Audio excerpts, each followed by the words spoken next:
সাংবাদিকদের সঙ্গে ওমানে নিযুক্ত রাষ্ট্রদূতের মতবিনিময় সভা। আর এদিকে ওমানের সালালায় পুলিশের অভিযান, 150 প্রবাসী আটক। এরপর জানিয়ে দেব ওমানি মুদ্রায় আজকের বিভিন্ন দেশের টাকার রেট। এদিকে বিমানবন্দরে 1 অক্টোবর থেকে প্লাস্টিক ব্যবহার বন্ধ ঘোষণা। এরপর থাকছে আহমদুল্লাহ আজহারির কনফারেন্সে প্রবাসীদের ঢল। বিস্তারিত জানিয়ে দেব বিদেশি কর্মীদের সুসংবাদ দিল কানাডা। এরপর আরও থাকছে 55,000 প্রবাসী কুয়েতে ভিসা পরিবর্তনের সুযোগ নিচ্ছেন। সবশেষ থাকছে 31 বছর পর দেশে ফিরছেন রেমিটেন্স যোদ্ধা আবু বকর। সাংবাদিকদের সঙ্গে ওমানে নিযুক্ত রাষ্ট্রদূতের মতবিনিময় সভা। সমসাময়িক বিভিন্ন ইস্যু নিয়ে প্রবাসী সাংবাদিকদের সাথে মতবিনিময় সভা করেছেন ওমানে নিযুক্ত বাংলাদেশের রাষ্ট্রদূত মোহাম্মদ নাজমুল ইসলাম। গতকাল স্থানীয় সময় দুপুরে এই বৈঠক অনুষ্ঠিত হয়। এ সময় শ্রম কাউন্সিলর রাফিউল ইসলাম সহ দূতাবাসের ঊর্ধ্বতন কর্মকর্তাগণ ও গণমাধ্যমের প্রতিনিধিরা উপস্থিত ছিলেন। অপরদিকে ওমানের সালালায় পুলিশের অভিযান, 150 প্রবাসী আটক। পুলিশকে সাথে নিয়ে ওমানের সালালায় অভিযান চালিয়েছে শ্রম মন্ত্রণালয়ের একটি টিম। এই সময় 150 জন প্রবাসীকে আটক করা হয়েছে। ধোফারে শ্রম কল্যাণ বিভাগ এবং পুলিশ কমান্ডের সহযোগিতায় রাস্তা দখল করে অবৈধভাবে ব্যবসা পরিচালনার দায়ে তাদের হেফাজতে নেওয়া হয়। এই সময় প্রবাসীর বিরুদ্ধে শ্রম আইন লঙ্ঘনের অভিযোগ গঠন করে ব্যবস্থা নেওয়া হচ্ছে। শ্রম বিভাগের কর্মকর্তারা জানিয়েছেন, অনুমতি ছাড়া এভাবে অবাধ বাণিজ্যের কারণে স্থানীয়ভাবে অর্থনীতি এবং বৈধ ব্যবসায়ীদের নিদারুণ ক্ষতির মধ্যে পড়তে হচ্ছে। এছাড়া প্রকাশ্যে সড়ক দখল করে বেচা বিক্রি করা প্রণীত বিধিমালার স্পষ্ট লঙ্ঘন। এতে শ্রম বাজারের ভারসাম্য নষ্ট হচ্ছে। কর্মকর্তারা জানিয়েছেন, শ্রম আইনের নির্দেশনা যারা অমান্য করবেন তাদের বিচারের মুখোমুখি করতে সামনেও এই অভিযান অব্যাহত থাকবে। সালালা বাসিন্দা ও ব্যবসায়ীদের সহযোগিতা কামনা করে শ্রম বিভাগ বলেছে, প্রবাসীরা এই ধরনের কার্যক্রম করলে কর্তৃপক্ষকে যেন তৎক্ষণাৎ অবহিত করেন তারা। পরবর্তীতে অভিযোগ যাচাই বাছাইয়ের পর প্রয়োজনীয় পদক্ষেপ গ্রহণ করা হবে। আর এবার থাকছে ওমানি মুদ্রায় আজকের বিভিন্ন দেশের টাকার রেট। ওমানের রিয়াল 311 টাকা 82 পয়সা, ইউএস ডলার 120 টাকা 2 পয়সা, ইউরোপীয় ইউরো 133 টাকা 56 পয়সা, ব্রিটেনের পাউন্ড 158 টাকা 30 পয়সা, ভারতীয় রুপি 1 টাকা 40 পয়সা, মালয়েশিয়ান রিঙ্গিত 27 টাকা 60 পয়সা, সিঙ্গাপুরের ডলার 92 টাকা 60 পয়সা, সৌদি রিয়াল 31 টাকা 98 পয়সা, কানাডিয়ান ডলার 88 টাকা 46 পয়সা, অস্ট্রেলিয়ান ডলার 80 টাকা 30 পয়সা এবং কুয়েতি দিনার 394 টাকা। আর এদিকে এবার বিমানবন্দরে 1 অক্টোবর থেকে প্লাস্টিক ব্যবহার বন্ধ ঘোষণা। আগামী 1 অক্টোবর থেকে হজরত শাহজালাল আন্তর্জাতিক বিমানবন্দর এবং এর আশপাশের এলাকায় সিঙ্গেল ইউজ প্লাস্টিক ব্যবহার বন্ধের উদ্যোগ নিয়েছে বাংলাদেশ বেসামরিক বিমান চলাচল কর্তৃপক্ষ বেবিচক। এ সংক্রান্ত আইন অমান্যকারীদের বিরুদ্ধে ব্যবস্থা নিতে মোবাইল কোর্ট পরিচালনা করা হবে। গেল বৃহস্পতিবার এক বিজ্ঞপ্তিতে এ তথ্য জানিয়েছে বেবিচক। সেখানে বলা হয়, পরিবেশ, বন ও জলবায়ু পরিবর্তন মন্ত্রণালয়ের উপদেষ্টা সৈয়দা রিজওয়ানা হাসানের নির্দেশনায় বেবিচকের chairman air vice marshal Mohammad Manzur Kabir Bhuiya এই সিদ্ধান্ত নিয়েছেন। সিঙ্গেল ইউজ প্লাস্টিক ব্যবহার বন্ধে নেওয়া বিভিন্ন পদক্ষেপের মধ্যে রয়েছে প্লাস্টিকের বোতলের পরিবর্তে সম্ভাব্য ক্ষেত্রে পানির জন্য ফিল্টার, কাচের জগ বা গ্লাস বা স্টেইনলেস স্টিলের গ্লাস ব্যবহার, প্লাস্টিক ফোল্ডারের পরিবর্তে পুনঃব্যবহারযোগ্য কাগজ বা উপকরণের ব্যবহার, কাঠ বা বাঁশ দিয়ে তৈরি পরিবেশ বান্ধব উপকরণের ব্যবস্থা করে খাবার পরিবেশন, পাটের ব্যাগ ব্যবহার বৃদ্ধি করা, প্লাস্টিকের ডাস্টবিন ও পলিথিনের ব্যবহারের বদলে স্টেইনলেস স্টিলের বিন ও বায়োডিগ্রেডেবল বা পুনঃব্যবহারযোগ্য উপকরণের ব্যবহার বৃদ্ধি করা ইত্যাদি। এছাড়া সবার সচেতনতা বাড়াতে বিমানবন্দর এলাকায় প্রয়োজনীয় সাইনেজ এবং ডিজিটাল ডিসপ্লে বোর্ড বসানো হবে। এগুলোর মাধ্যমে সিঙ্গেল ইউজ প্লাস্টিক ব্যবহারের ক্ষতিকর প্রভাব সম্পর্কে জানানো হবে। এদিকে আহমদুল্লাহ আজহারির কনফারেন্সে প্রবাসীদের ঢল। দক্ষিণ কোরিয়ার রাজধানী সিওলের পার্শ্ববর্তী পুচন সিটির দেজিন ইউনিভার্সিটি স্টেডিয়াম ইসলামিক কনফারেন্সে প্রবাসী বাংলাদেশিদের মিলন মেলায় পরিণত হয়। গেল 15 সেপ্টেম্বর দুপুর 3টার দিকে কোরিয়া মুসলিম ফেডারেশনের তত্ত্বাবধানে সংউরি মসজিদ আয়োজন করেছে দ্বিতীয় বার্ষিক ইসলামিক কনফারেন্স। মসজিদের সভাপতি এম জামান সজলের সভাপতিত্বে জনাকীর্ণ এই কনফারেন্সে বক্তব্য রাখেন বাংলাদেশের জনপ্রিয় ইসলামী ব্যক্তিত্ব শেখ আহমদুল্লাহ ও ডক্টর মিজানুর রহমান আজহারি। সঞ্চালনা করেন সংউরি মসজিদের ইমাম মুফতি মোহাম্মদ উমর ফারুক ও সাধারণ সম্পাদক সৈয়দ তমাল। শেখ আহমদুল্লাহ তার বক্তব্যে প্রবাসীদেরকে বাংলাদেশ ও মুসলিমদের সুনাম ধরে রাখার জন্য বিশেষভাবে সজাগ থাকার পরামর্শ দেন এবং প্রবাসী থেকেও কিভাবে নিজের আইডেন্টিটি ধরে রাখা যায় সে বিষয়ে পরামর্শ দেন তিনি। পরে শাইখ আহমদুল্লাহ উপস্থিত দর্শকদের নানা প্রশ্নের উত্তর দেন। ডক্টর আজহারী রাসূলুল্লাহ সাল্লাল্লাহু আলাইহি ওয়াসাল্লামের আচরণ নিয়ে আলোকপাত করে সবাইকে সুন্দর আচরণের অধিকারী হতে উদ্বুদ্ধ করেন। এদিকে কনফারেন্সে দক্ষিণ কোরিয়ার বিভিন্ন প্রান্ত থেকে প্রায় 7,000 প্রবাসী বাংলাদেশে সমবেত হয়েছিলেন। মহিলাদের জন্য স্টেডিয়ামের গ্যালারিতে ছিল বসার বিশেষ ব্যবস্থা। স্থানীয় সময় দুপুর 3টা থেকে শুরু হয়ে সন্ধ্যা 7টায় শেষ হয় দক্ষিণ কোরিয়ার প্রবাসী বাংলাদেশিদের সবচেয়ে বড় জমায়েত। কনফারেন্সে স্থানীয় মসজিদের ইমাম ছাড়াও প্রবাসী কমিউনিটির নেতাকর্মী এবং ব্যবসায়ীগণ উপস্থিত ছিলেন। আর এদিকে এবার বিদেশি কর্মীদের দুঃসংবাদ দিল কানাডা। অস্থায়ী বাসিন্দাদের সংখ্যা কমানোর জন্য বিদেশি শিক্ষার্থীদের স্টাডি পারমিট ও বিদেশি কর্মীদের ওয়ার্ক পারমিটের যোগ্যতা আরও কড়াকড়ি করার ঘোষণা দিয়েছে কানাডা। গতকাল দেশটির সরকারের পক্ষ থেকে তথ্য জানানো হয়। বার্তা সংস্থা AFP প্রতিবেদনে বলা হয়, কানাডার প্রধানমন্ত্রী জাস্টিন ট্রুডো লিবারেল সরকার বর্তমানে জনমত জরিপে পিছিয়ে রয়েছে। চলতি সপ্তাহে দলটি একটি গুরুত্বপূর্ণ উপনির্বাচনে হেরে যায়। এরপরই কানাডা সরকার বিদেশি শিক্ষার্থী এবং কর্মী কমানোর এই পরিকল্পনা ঘোষণা করলো। কানাডায় 2025 সালে সাধারণ নির্বাচন অনুষ্ঠিত হওয়ার কথা রয়েছে। এর আগে অভিবাসন নীতি কানাডার রাজনীতিতে একটি গুরুত্বপূর্ণ ইস্যু হয়ে দাঁড়িয়েছে। গতকাল কানাডার সরকারের পক্ষ থেকে বলা হয় 2025 সাল নাগাদ 4,37,000 শিক্ষার্থীকে স্টাডি পারমিট দেওয়া হবে। 2023 সালে দেশটি 5,09,390 জন শিক্ষার্থী তাদের দেশে যাওয়ার অনুমোদন দেয়। চলতি বছর প্রথম 7 মাসে 1,75,920 জন শিক্ষার্থী কানাডায় যাওয়ার অনুমোদন পেয়েছে। এছাড়া বিদেশি কর্মীদের জন্য ওয়ার্ক পারমিটের সংখ্যাও কমানোর কথা জানিয়েছে কানাডার সরকার।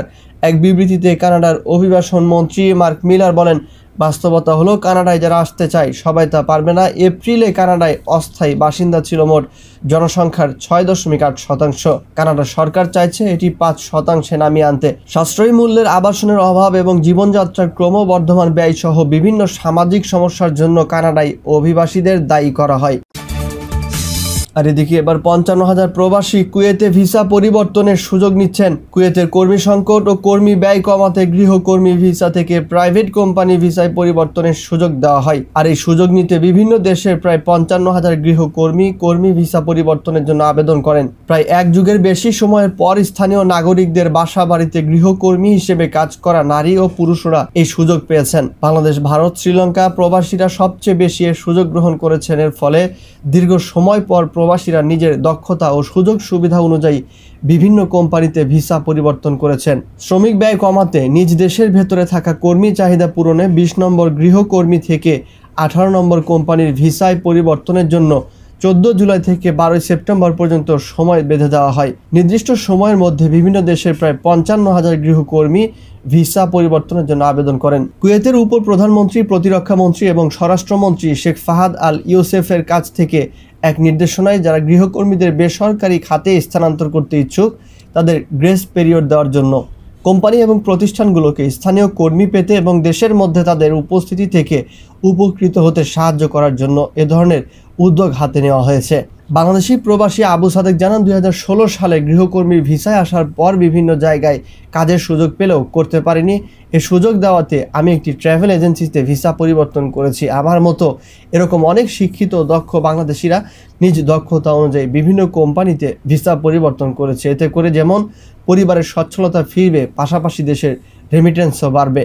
চাইলে এখন নিজের নামে লাইসেন্স করে ব্যবসা বাণিজ্য করতে পারবো। অপর এক প্রবাসী মোহাম্মদ রুবেল হোসেন বলেন, আমি 20 নম্বর গৃহকর্মী থেকে ট্যাক্সি কোম্পানিতে ভিসা পরিবর্তন করেছি। এখন স্বাধীন মতো কাজ করতে পারবো। পরিশ্রম করলে বাড়তি আয়ের সুযোগ আছে। আমি চাইলে পরিবারও নিয়ে আসতে পারবো।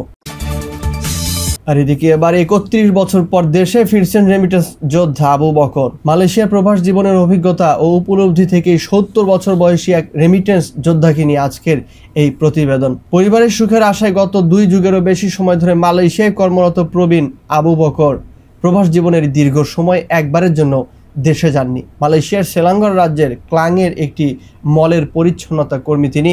বছরের 365 দিনের মধ্যে একদিনের জন্য কাজ থেকে ছুটি নেননি। 31 বছর পর দেশে ফিরছেন এই রেমিটেন্স যোদ্ধা। গতকাল ক্লাং রয়্যাল সিটি কাউন্সিল তাকে পুরস্কৃত করে এবং প্রতিক্রিয়ায় তিনি সাক্ষাৎকারে কথা বলছিলেন। নিজেকে একজন সাধারণ মানুষ হিসেবে বর্ণনা করে আবু বকর তার উপার্জনের একটি বড় অংশ বাংলাদেশে তার পরিবারের কাছে পাঠিয়েছেন। প্রবীণ আবু বকর জানিয়েছেন, বর্তমানে তার মেয়েদের একজন বাংলাদেশের বিচারক, এক সন্তান প্রকৌশলী এবং অন্যজন ডাক্তার। সন্তানদের এই সফলতার জন্য যারা প্রবাসে নিজেকে উৎসর্গ করেছেন, তার এই উৎসর্গের প্রতিদান দিয়েছেন সন্তানেরা। এটি তার বড় সান্ত্বনা। তিনি সন্তানের প্রতি কৃতজ্ঞ। তিনি বলেন, আমি মালয়েশিয়ায় আসার আগে শুনেছি এখানে প্রচুর কাজ, এমন কোনো কাজও যদি থাকে যা কেউ করতে চায় না তা আমি করব। আমি একবারের জন্য অসুস্থতার ছুটি নেইনি, ইনশাল্লাহ আমি এখনও শক্তিশালী। হিউম্যানস অব কুয়ালালামপুরের ইনস্টাগ্রাম পেজে কথা বলতে গিয়ে আবু বকর বলেছেন, তিনি 31 বছর আগে তার জন্মভূমি বাংলাদেশ ছেড়েছিলেন যখন তার পঞ্চম সন্তানের বয়স ছিল মাত্র 6 মাস। তারপর আর দেশে যাওয়া হয়নি। আমার পরিবারকে মিস করি এবং তারাও আমাকে মিস করে, তবে আমার এই ত্যাগ তাদের জন্য এবং তাদের ভবিষ্যতের জন্য। পোস্টটি নেটিজেনদের কাছ থেকে শুভকামনা অর্জন করেছে এবং কেউ কেউ চাচার নিরাপদ যাত্রার জন্য শুভেচ্ছা জানিয়েছেন। নিরাপদ ভ্রমণ চাচা, সবসময় আপনার সুখ কামনা করছি। আমাদের দেশে কাজ করার জন্য আপনাকে ধন্যবাদ। আমরা সত্যি এটি প্রশংসা করি। একজন পিতার ত্যাগ কত মহান। তার সন্তানেরা তার ভালো যত্ন নিন, যেমন তিনি এত বছর তাদের জন্য নিয়োগ করেছেন। আরেক ইনস্টাগ্রাম অ্যাকাউন্ট হোল্ডার রোহানাত আজাহারি বলেছেন যে পোস্টটি পড়ার সময় তিনি বুঝতে পারেননি যে তিনি কাঁদছেন। প্রবাসীদের জীবন কেমন কাটে এই প্রশ্নটা অনেকেরই। কারো কারো রয়েছে বিশেষ কৌতূহল, অন্তত যারা প্রবাসী নন। কৌতূহলটা তাদেরই বেশি যাদের স্বজনেরা প্রবাসী। আমজনতার আগ্রহ যে নেই তা নয়, তা ক্ষেত্র বিশেষে। তাদের কৌতূহল হয় যখন কোনো প্রবাসী হয়ে ওঠে সেলিব্রিটি। আমরা বাঙালি প্রবাসীরা কেমন আছি, ঘুরিয়ে ফিরিয়ে বললে কিভাবে কাটছে আমাদের জীবন। দেশের অস্থিতিশীল গুমোট রাজনৈতিক পরিবেশের বাইরে থেকে আমরা কি খুব ভালো আছি? দেশ ও স্বজনদের দূরে রেখে আমাদের প্রবাস জীবন কি খুব স্বস্তিতে কাটছে, নাকি সোনার হরিণের পেছনে দৌড়াতে দৌড়াতে আমরাও ক্লান্ত পরিশ্রান্ত? এই প্রশ্নগুলো করার পেছনে অন্য কোনো অযাচিত উদ্দেশ্য নেই। সুখ দুঃখ আর কষ্টের অনুভূতিগুলো বলার প্রয়াস মাত্র। কারণ কারো কাছে যাপিত জীবন বড্ড বেশি অহংকারী, কারো কাছে বেঁচে থাকাটাই বড় চ্যালেঞ্জ। প্রবাস মানে কি নিঃসঙ্গতা, একাকিত্ব, নাকি প্রবাস মানেই হাড় ভাঙা পরিশ্রম? কেমন কাটে প্রবাস জীবন? কেউ বলে মলিন নয়তো ফ্যাকাশে, কেউ বলে পানসে। কারো কাছে রোমাঞ্চকর, অতিমাত্রায় স্বাধীনতা। কারো কাছে জীবনের সোনালী অধ্যায়ের যাত্রা শুরু করছে। কেউ ভাবছে এই তো চলছি সোনার হরিণের পেছনে। আবার কেউ ফেলে দীর্ঘশ্বাস, যেন কোনো এক নস্টালজিয়া আক্রান্ত। এই ভিন্ন ভিন্ন ভাবনাগুলো তাদের যারা প্রবাসী। আর যারা প্রবাসী নন তাদের ধারণাটা কেমন প্রবাসীদের সম্পর্কে, এটা আমার পক্ষে বলা মুশকিল হলেও কিছুটা তো উপলব্ধি করতে পারি। তাই বলছি, যতদূর উপলব্ধি করেছি প্রবাসী সম্পর্কে অপ্রবাসীদের ধারণা পুরোটাই অর্থকেন্দ্রিক।